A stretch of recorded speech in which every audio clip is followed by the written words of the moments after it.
The council assured them, guaranteed them, that the void between the Renari and Vosht sectors was empty. A forgotten stretch of nothingness, unpatrolled, unseen. They were wrong. The Zaltun, pride of the Valari fleet, now floated powerless. Its engines were dark, its command deck lit only by emergency crimson pulses. Half the crew lay dead. The rest just listened. Listened to nothing, no echoes, no signals. Just silence. Status report, hissed strategist Veljan, his frills twitching. He was calm, but only on the surface. His second heart was hammering. No response from the home system, murmured Cattell, the comms officer, whose fingers trembled at her station. Beacon was sent 2 rotations ago, and she didn't answer. Veljan stood. The bridge smelled of smoke, coolant, and something far worse. Fear. The kind of fear born not from an enemy, but from being forgotten. "We are stranded," he whispered, "and alone." Cattell finished. A silence again. He hated that silence more than he hated humans. Then, ping, a flicker. A blip. On long range. "What is that?" Veljan's voice cracked. "Unknown vessel," Cattell said, eyes wide. "Approaching vector. Speed matches nothing we know. No IFF. No response." "Is it Valari?" "No." He moved closer. The screen sharpened. It was a ship, sleek, angular, gleaming like obsidian laced with starlight. No visible weapons, no escort, no fear. And yet, it came directly toward them. Slow, purposeful, like it knew they had nowhere to run. Veljan tried to speak, but his throat locked. Beside him, a young technician gasped. "Sir, that's not a rescue ship." The lights dimmed again. The human vessel didn't broadcast a warning. It didn't fire. It just waited. "They see us," Veljan whispered. "They always did," Cattell said, barely audible. His claws clenched around the edge of the console. "Why aren't they attacking?" And then the voice came. One voice. "In perfect calm, Valari. You are not forgotten. We heard your screams. Everyone froze. You stranded yourselves. We simply showed up." Cattell whispered. "How do they?" But the voice interrupted again. "Prepare to be boarded. No threat. No explanation. Just certainty." A beat of silence. Then Veljan growled. "Power up what you can. Shields." Too late. Flash. Not from outside, but inside. A section of the ship went dark. Then another. Systems shut down like falling dominoes. Something was inside already. One technician screamed as a blast door sealed behind him. Another tried to override the locks. His console turned to static. "They're in our systems," Cattell yelled. Veljan looked out the viewport. The human ship hadn't moved. Not an inch. It didn't need to. It had already won. And that was before Earth even responded. "Seal the lower decks," Veljan barked. "I want a firewall. Between us and whatever that is." Cattell's eyes flicked across the flickering interface. "I've already tried. The doors aren't listening to us anymore." He moved to her side. Every console was distorted, pulsing softly with alien code. Human code. No flashing symbols. No brute force override. Just slow, graceful corruption. It was poetic. "Explain this," he said through gritted fangs. Cattell didn't respond. She pointed instead. One word had appeared on every panel. Just one. Observed Veljan's blood chilled. "What does that mean?" whispered the junior engineer behind them. "It means," Cattell said slowly, "they're not here to destroy us." "Then why?" "To teach us something," she replied hollow. "The question is what?" A sudden hiss broke the stillness, steam venting from a corridor duct. The lights dimmed again. This time they stayed dim. From deep within the ship's spine, the crew heard it, the steady thunk-thunk-thunk of something metal walking their halls. It wasn't the stomp of conquest. It was the sound of confidence, of silence breaking its patience. Valjean turned to his security lead. Deploy counter units, drones, plasma rounds. Yes, strategist. Tell them, Valjean added, not to fire first. We still don't know what we're facing. That wasn't true. He knew. They all did. The first contact occurred on Deck 4. Security drone footage revealed a figure in obsidian armor, streamlined, matte black, no insignia. The helmet bore no face, no light, only an inlaid phrase across the chestplate. Echoes return, a single drone fired, just one. The round stopped mid-air, frozen, then reversed. Impact, static. Valjean slammed his claw on the console. Get that footage up. Rewind. Analyze the movement frame by frame. Cattell tried, but her station went black again.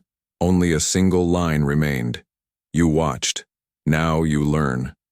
She exhaled, trembling. They're not erasing us. They're studying us. Studying? Valjean hissed. We are warriors. But even he heard the hollow pride in his voice. Sir, Cattell murmured. They didn't destroy the drone, they sent it back. He blinked. What? In one piece. But changed. Changed how? She tapped the screen. The drone's memory core was intact. It was broadcasting again. Only now it was showing. A new feed, a corridor, empty. Then, a single Terran soldier placed a folded banner on the deck. Not Valari. Humans, handwritten in bright red ink. This is not war. Not yet. Valjean stared at it. Then at the still hovering human ship outside. No, fire, no message, just presence. He knew what this was now. It wasn't conquest. It wasn't mercy either. It was a prelude, something worse than death. Reset everything, he muttered. I want a full reboot, manual only. No AI link, no external sync. We fly blind. Cattell's hands shook. And if that doesn't work? Valjean didn't answer. He just turned slowly, facing the viewport. The ship hadn't moved, not once, and yet his crew was already falling apart. They thought it was mercy. It wasn't. Manual reboot was a joke. Each override required 6 signatures, half of which belonged to officers now either dead or missing. Sections of the Zaltoon blinked back online only to shut off moments later, like a mind-fighting sedation. Valjean gritted his teeth as another circuit went dark. They're not attacking, he muttered. They're dissecting. Cattell looked up from her half-lit console. Section G17 isn't responding at all, not even emergency code. Life signs, she hesitated. Unknown, something's blocking the scan. It's not just shut down, it's isolated. He didn't like that word. Send a squad, he ordered, armed, suited, and tell them, no comms, relay by cable only. I want a tether that humans can't hijack. The team of 4 moved out. Within minutes, each one armored in pressure suits usually reserved for hull repairs. It gave them an illusion of safety. That illusion would not last long. The tether unspooled behind them, a thick glowing cable connecting them to Deck 16 like a lifeline. Commander Ajrek, leading the unit, moved with measured steps. His voice came through the line in short bursts. Entering Section G17. Corridor looks clean. No sign of breach or resistance. Still no readings from the environmental panel. Feels colder than it should be. Wait, something's written on the walls. Valjean froze. It's Valari script, ancient form, pre-unification, era. Can't make it out, taking a closer. Static. The line hissed. Cattell leaned in. We lost sight. Audio degrading. Boost the line, Valjean snapped. Crackle. No blood, no bodies. But they're not here. Something was here with them. Thump, I can hear breathing. But not ours. And then the tether stopped unspooling. Valjean turned sharply. Why did they stop moving? The console flickered. Once, then a still image appeared. Not video, a photo. Ajrek, faceplate off, mouth open, mid-scream. Behind him, barely visible, a dark silhouette reaching out from the ceiling. Human-sized. Or close enough. No breach, Cattell whispered. They didn't enter through the hull. Valjean replied, voice shaking. They entered, through code. The corridor sensors blinked back online briefly, just long enough to see all 4 suits, empty, just laying there, folded neatly, clean, no signs of struggle, no burns, no blood, just absence. Cattell's voice cracked. It's like they were removed. Valjean nodded slowly. By something that wanted them gone without pain. Why? She asked. And finally, the human ship moved. Not toward them. Just slightly. Rotated. Like it was looking at them differently now. As if to say, you're ready. Valjean started. They're not invading. They're evaluating. And, if we fail? Cattell asked softly. The ship pulsed once, its hull glowing with blue-white veins of energy, like a sleeping god stirring. Valjean turned away from the screen. If we fail, he whispered, they erase. And that was the first time he felt something no Valari commander had ever admitted aloud. Not anger, not hate, just fear. The voice didn't announce itself with static or drums. It just began speaking. Through their systems, through every system, even the internal thought interface channels the officers used privately. It was as if the voice had always been there, waiting for the moment they would stop screaming long enough to hear it. You built empires in a vacuum. We built silence. Cattell's face had gone pale. That's my voice, she whispered. It's using my tone. Valjean's grip tightened on the rail. Patch it, trace it. I can't. It's not coming from anywhere. It's just here, like the voice is a ghost in our hull. The lights above them dimmed, not blacked out, lowered, like a theater before a performance, and the voice returned. This is not an act of war. It's a demonstration of logic. You feared ships. You should have feared understanding. Valjean stepped forward. Who are you? A pause. Then, wrong question. He narrowed his eyes. Then what is the right question? Why haven't we ended you yet? Every console flared, showing heat maps of the ship's critical points, power cells, life support, reactor lines, all vulnerable and all untouched. Valjean's breath caught in his throat. They've mapped everything, Cattell said. Everything, and chose not to strike. Valjean understood now. The message wasn't just about fear. It was about restraint. A lesson. You're proving something, he muttered aloud. You want us to know that we were already dead, and you spared us. Not spared. Examined. You call us primitive, because we don't flaunt brutality, because we don't announce every victory. We have no need for victory, only certainty. Silence fell again. Cattell blinked, eyes wet. This isn't war. This is deconstruction of everything we believe. Correct. The lights flickered again. A hologram blinked to life in the center of the bridge.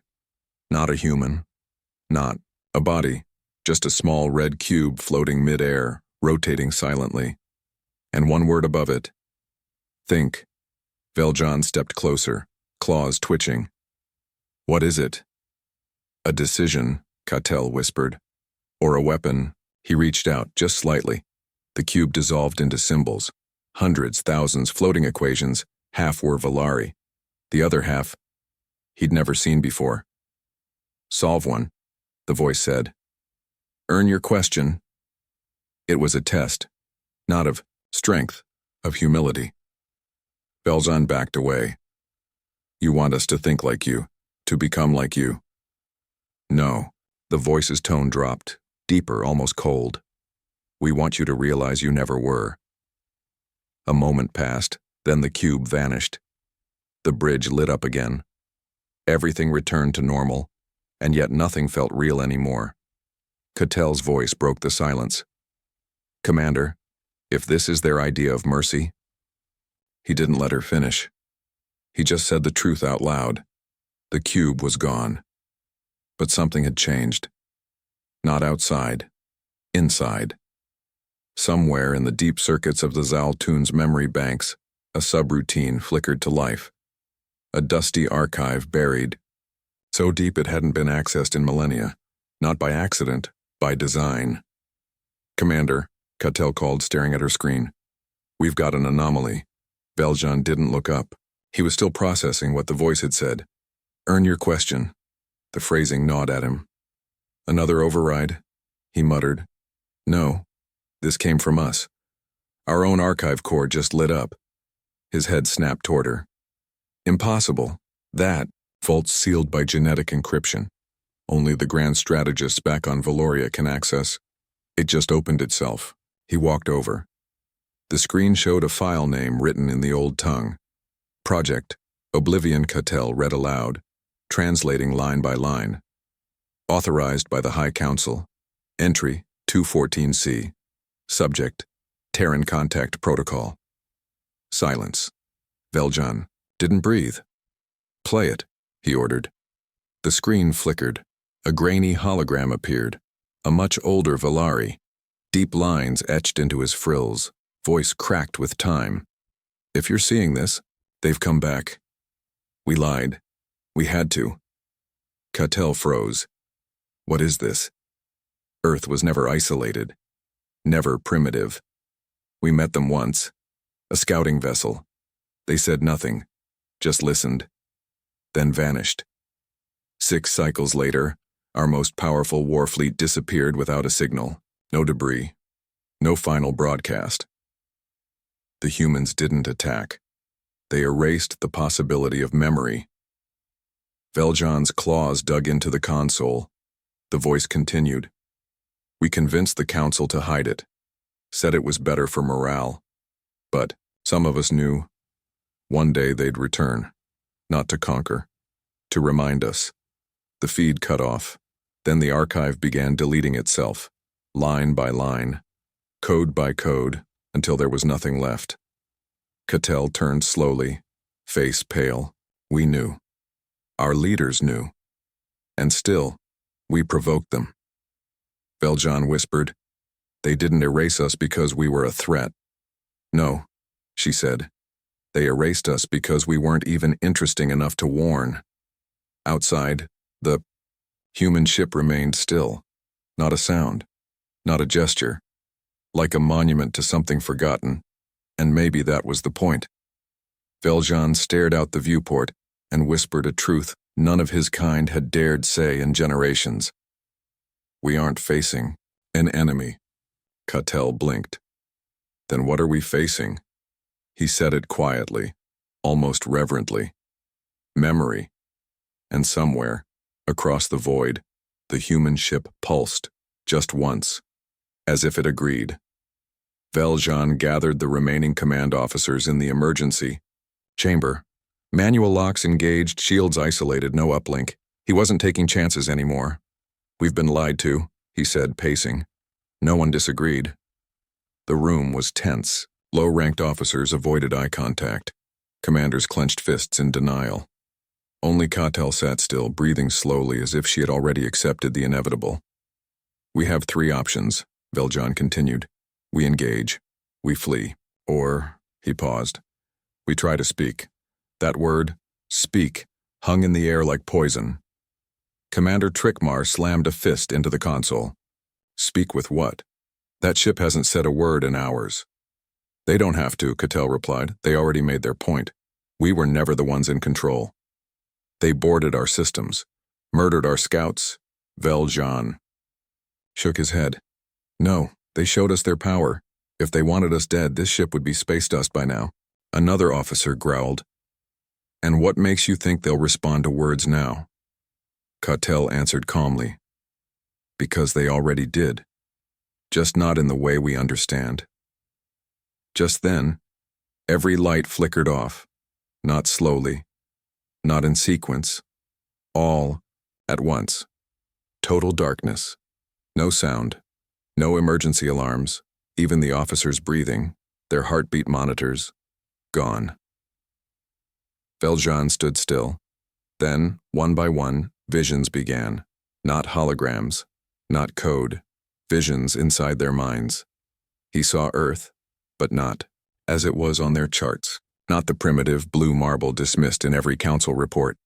He saw fields of steel, skies streaked with aurora-colored ships, towers humming with gravity-defying tech, a moon that blinked, and beneath it all, humans, thousands of them, staring directly at him, not with anger, not even with judgment, just disappointment. Then they were gone. Light returned. No time had passed.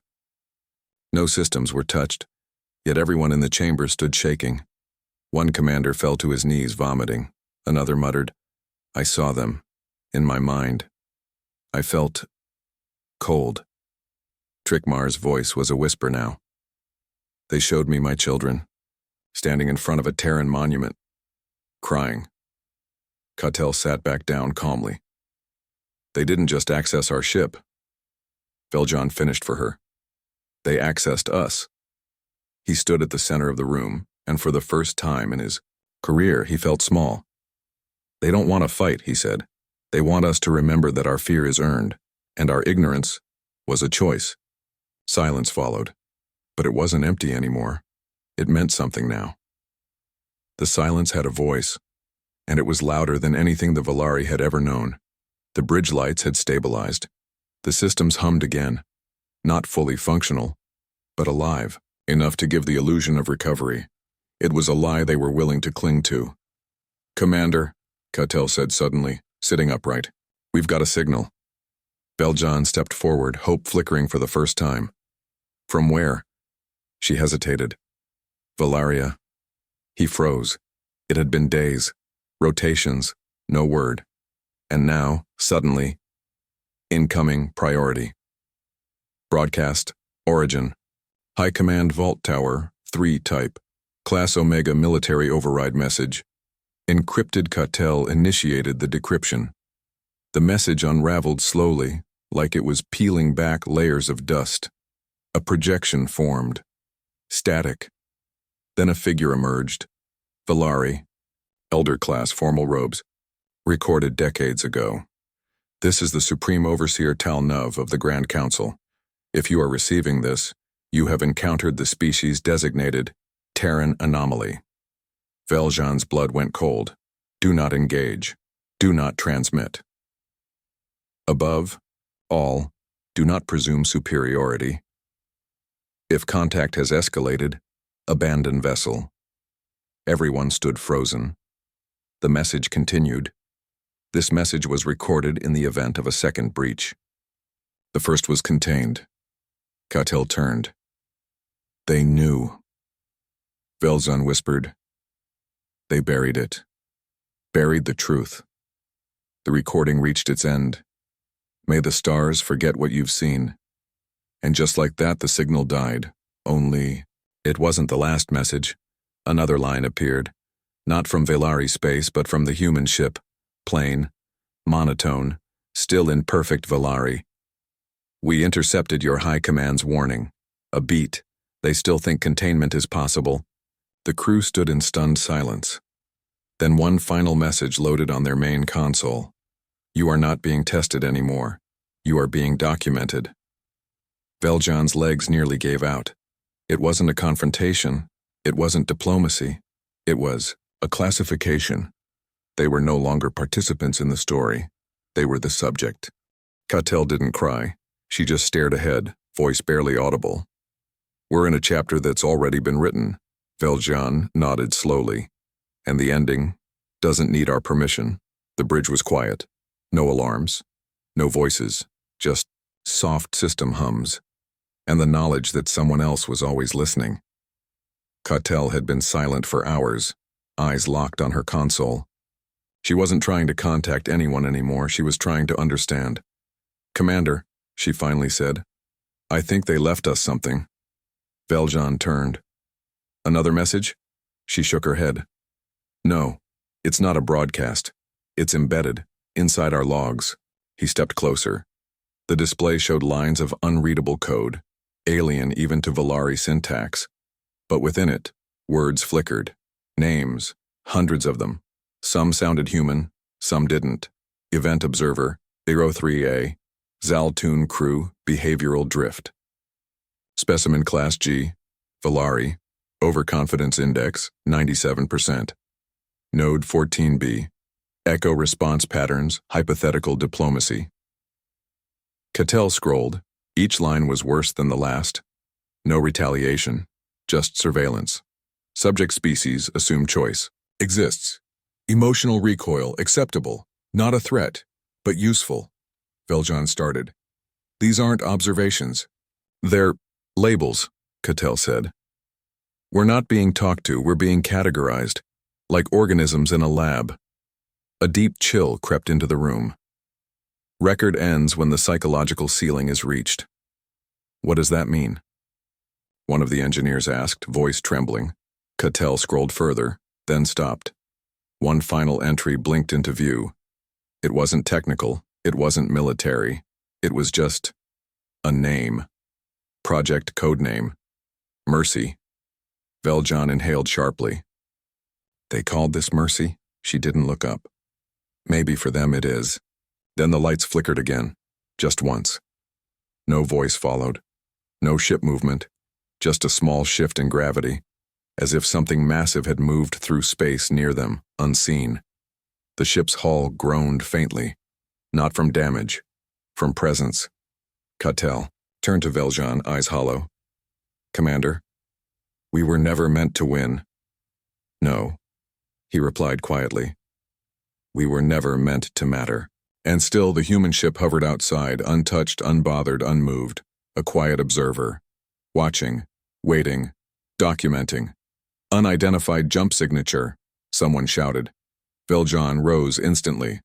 Location? 15 clicks off our stern. It's Valari. Heavy cruiser class, design matches Yarvik series. Cattell's eyes widened. They sent a warship. Rescue. Finally, the room held its breath as the ship emerged, a silver crescent slicing through the void, bristling with armament. Its presence dwarfed the wounded Zaltoon. They hailed immediately. Zaltoon. Respond. We see your distress signal. What is your status? Veljan reached for the comm, hesitating. Should he tell them? Should he warn them? Before he could answer, the human ship moved. Not toward the warship. Not toward them. Just a slight shift. Its hull rotated precisely 11 degrees toward the newcomer, and stopped. A gesture. An acknowledgement. Cattell whispered, It's starting again. On the screen, the Yarvik's commander spoke. Unknown vessel identified, minimal readings. Prepare firing solution. Veljan cut the feed. No. Commander, no firing, no provocation. But they'll think we're compromised. We are. On screen, the Valari cruiser locked weapons. The human ship didn't respond. No shields, no evasive patterns, no threats, just stillness. And then, without sound or light, the Yarvik stopped moving. Engines frozen, comms silent, a full war cruiser frozen. Mid-lock, like someone had hit pause. Cattell checked her scanners. No weapon signature, no interference. Then what? She gasped. They're not freezing systems. They're freezing decisions. Veljan started. You mean, they've mapped their intentions. They knew what would happen, and acted before it even began. That's when the hallucination started. The bridge lights dimmed again. The Valari cruiser's feed reactivated, not live video but looping memories. Their commander, alone, staring into the void, whispering a name none of them recognized. They were already here, again and again. The same clip, over and over, like a warning or a curse. Veljan turned away from the screen, his voice cracked. This isn't war. No, Cattell said. It's a prophecy, and we're reliving it. Outside, the cruiser slowly powered down, like a being accepting sleep. The human ship had never moved further than 11 degrees. It didn't need to. Everything else did, and still, it waited. The human ship disappeared, not with light, Not with a jump flash. It was simply there. And then it wasn't. No ripple, no distortion, just absence. Cattell didn't speak for a long time. Nobody did. Because deep down they all knew. It hadn't left. Not really. Valjean stood alone at the viewport, eyes scanning the stars like a priest staring at a broken altar. They didn't retreat, he finally said. Cattell turned to him. Then what was that? He glanced at her, voice hollow. That was an ending. We weren't allowed to witness. The bridge began to return to normal. Systems flickered on. Temperature normalized. Comms pinged softly with nearby Valari signals. Even the cruiser nearby, Yarvek, resumed function. Their message came through again, this time confused, even agitated. Zaltun? Status report, what just happened? Valjean didn't answer, because he wasn't sure. Was it minutes? Hours? Days? He checked the logs, and blinked. Every record of the last 73 rotations, gone, sensor footage, corrupted crew recordings, fragmented. All that remained in the Zaltun system were three things: a folder titled Unclassified, a blinking line of code, Event Observer, status, passive a final unreadable image file, time-stamped exactly at the moment the human ship vanished. Cattell opened the image. It wasn't visual, it wasn't sound, it was a feeling. The screen flickered, then projected a single line in ancient Valari glyphs. You remember this because we allowed it. Valjean closed his eyes. It's a warning, he whispered. No, Cattell replied, voice soft as glass. It's a mercy. One final time. She paused. And next time they won't leave anything behind. The crew of the Zaltun returned to Valari space weeks later, but nothing was ever the same. Their reports were dismissed as stress hallucinations. Their logs were marked inconclusive. Their warship was retired. Too unpredictable, they said. And in time, even their names faded. Only a few ever whispered what had happened between the stars. What they saw. What I saw them. Because no one wanted to admit the truth. That humanity hadn't forgotten them.